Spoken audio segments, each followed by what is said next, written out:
যায়। আমাদের এই বাঙালিদের অনুকরণশীল চরিত্র যুগ যুগ ধরে বয়ে চলেছে, যেটা খুবই ক্ষতিকর।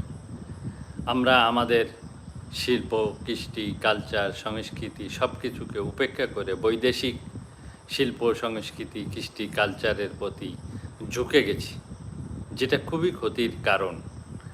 চীন পশ্চিমা প্রযুক্তি নিয়েছে, কিন্তু পুরোপুরি সাংস্কৃতিকভাবে পশ্চিমা হয়নি।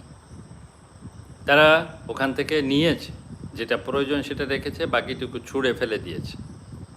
নিজেদের শিল্প সংস্কৃতির সাথে আপোষ করেনি, যে কথাটি আমি কিন্তু ইরান যুদ্ধের যে সময় লাইভ করছিলাম সে সময় বারবার বলেছিলাম যে পার্সিয়ান যে সভ্যতা, পার্সিয়ান যে শিল্প সংস্কৃতি, সেটা কিন্তু ইরান আজও বহন করে চলেছে। তাদের জাতিসত্তাকে বিসর্জন 1 ইঞ্চিও দেয়নি, 1 কিঞ্চিতও দেয়নি।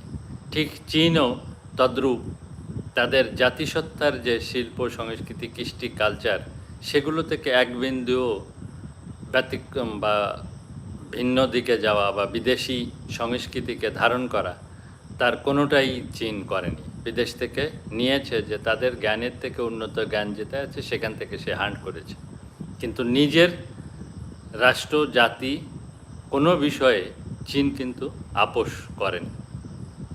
তাই তারা ভাষা, ইতিহাস, সভ্যতা, জাতীয় আত্মপরিচয় ধরে রেখেছে।